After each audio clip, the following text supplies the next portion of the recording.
Selamat siang Ibu, terima kasih atas kesempatan yang diberikan kepada saya. Di sini saya akan mempresentasikan hasil kerja saya. Beda jantung. Beda jantung adalah prosedur operasi pada jantung atau pembuluh darah besar yang dilakukan oleh ahli beda jantung. Yang berikutnya, etiologi. Beda jantung dilakukan untuk menangani masalah jantung. Masalah jantung dibagi menjadi: pertama, kelainan bawaan yang biasanya diakibatkan oleh faktor lingkungan inteutin. 2. Kelainan dapat misal perikarditis. 3. Trauma jantung. Diagnosa keperawatan yang muncul. Pertama, penurunan cardiac output berhubungan dengan penurunan kontraktivitas miokard. 2. Gangguan intoleransi aktivitas berhubungan dengan adanya ketidakseimbangan antara suplai oksigen. 3. Kelebihan volume cairan berhubungan dengan menurunnya filtrasi glomerulus. Berikutnya, klasifikasi. Klasifikasi beda jantung yaitu: pertama, operasi beda jantung terbuka. 2. Operasi beda jantung tertutup. Yang berikutnya, asuhan keperawatan beda jantung. Pertama, pengkajian identitas pasien. Yang berikutnya, riwayat kesehatan. Keluhan utama: pasien mengatakan sesak nafas, nyeri dada, sianosis, kelemahan, nafas cepat, dan palpitasi. Yang kedua, riwayat penyakit sekarang. Sesak nafas, nyeri dada, sianosis, kelemahan, nafas cepat, dan palpitasi. Yang ketiga, riwayat penyakit dahulu. Pasien sebelumnya pernah merasa sesak dan nyeri pada dada, tapi hilang dengan obat. Yang berikutnya, riwayat penyakit keluarga.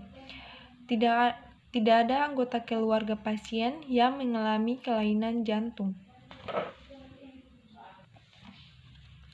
Yang berikutnya, pemeriksaan fisik. Kesadaran komposmentis. Keluhan utama biasanya dalam keadaan lemas. Tanda-tanda vital: tekanan darah 110/70, nadi 90 kali per menit, respirasi 24 kali per menit, suhu 37,5 derajat Celcius.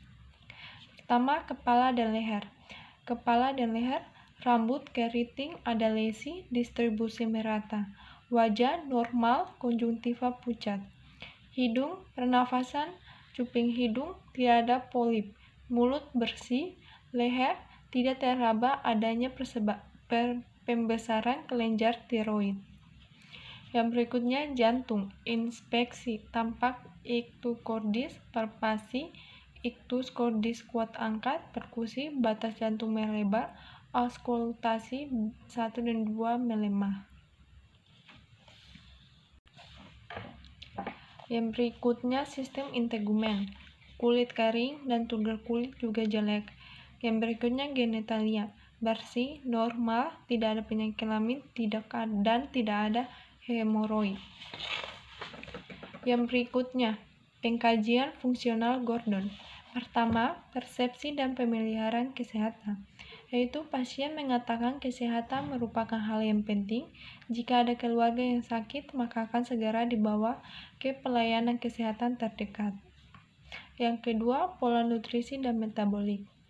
Makan, tidak nafsu makan disebabkan dyspnea. Minum air putih tidak banyak, sekitar 400-500 cc. 3. Pola eliminasi. Buang air kecil, adanya retensi urin atau inkontinensia urin. Buang air besar, adanya konstipasi. 4. Pola aktivitas dan latihan, yaitu pasien tidak bisa istirahat total seperti biasanya karena ada nyeri di dada. 5. Pola aktivitas dan latihan. Pasien tidak bisa melakukan aktivitas seperti biasanya karena adanya sesak dan nafas pendek.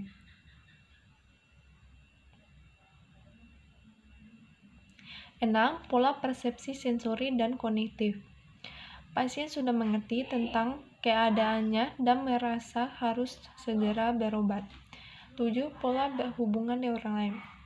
Pasien dapat berhubungan dengan orang lain secara baik, tetapi akibat kondisinya, pasien malas untuk keluar dan memilih untuk istirahat. Kedelapan, pola reproduksi. Pasien tidak bisa berhubungan seksual. 9. Pola persepsi diri dan konsep diri. Pasien ingin cepat sembuh dan tidak ingin mengalami penyakit seperti ini lagi. 10. Pola mekanisme coping. Pasien apabila merasakan tidak nyaman sekali dan memegangi dadanya. Yang berikutnya, analisis data. Data subjektif, pasien mengatakan merasakan nyeri pada daerah dada. Data objektif, dahi pasien mengkerut, merintih, dan melindungi tempat rasa nyeri. Tanda-tanda vital, tekanan darah 120/85 mm air raksa, nadi 80 kali per menit, respirasi 27 kali per menit, suhu 38,5 kali per menit. Skala nyeri 5, pasien memegang dada bagian atas, nyeri bertambah jika digunakan bergerak dan berkurang bila digunakan istirahat. Seperti tertusuk-tusuk di daerah dada, skalanya 5, waktunya waktu bergerak.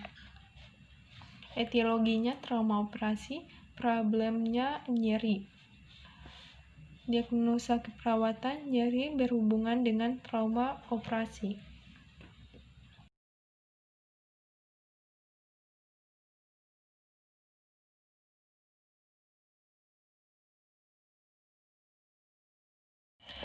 Yang berikutnya, intervensi. Diagnosa nyeri berhubungan dengan trauma operasi, tujuan, dan kriteria hasil.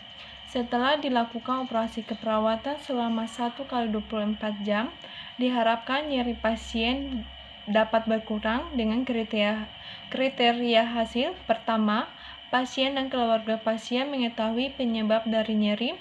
2. Mampu menunjukkan bagaimana cara menangani nyeri. 3. Mampu mengatasi nyeri. 4. Tanda-tanda vital normal. Skala nyeri normal, wajah tidak meringis kesakitan. Intervensi.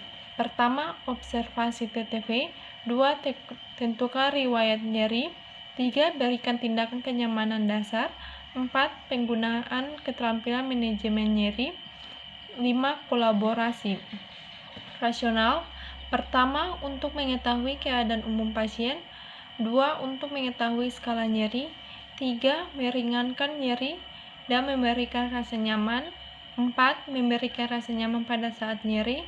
5. Untuk mempercepat hilangnya nyeri dan untuk penghilang rasa nyeri.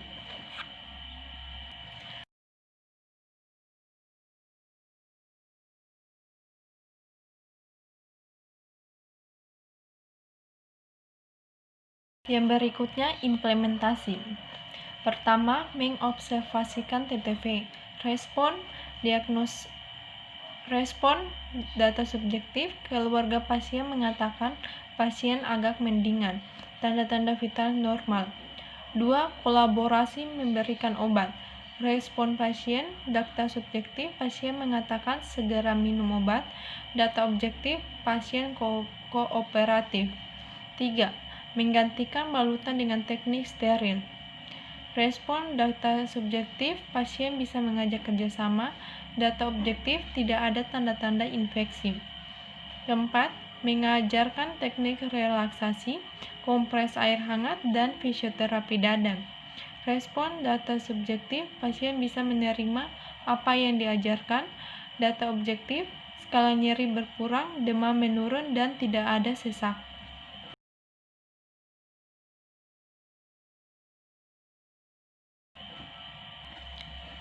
Yang berikutnya, evaluasi. Subjek, pasien mengatakan nyeri berkurang. Kedua, pasien mengatakan tidak sesak nafas. Kedua, objektif, tanda-tanda vital normal. Analisis masalah teratasi, perencanaan planning, intervensi dihentikan.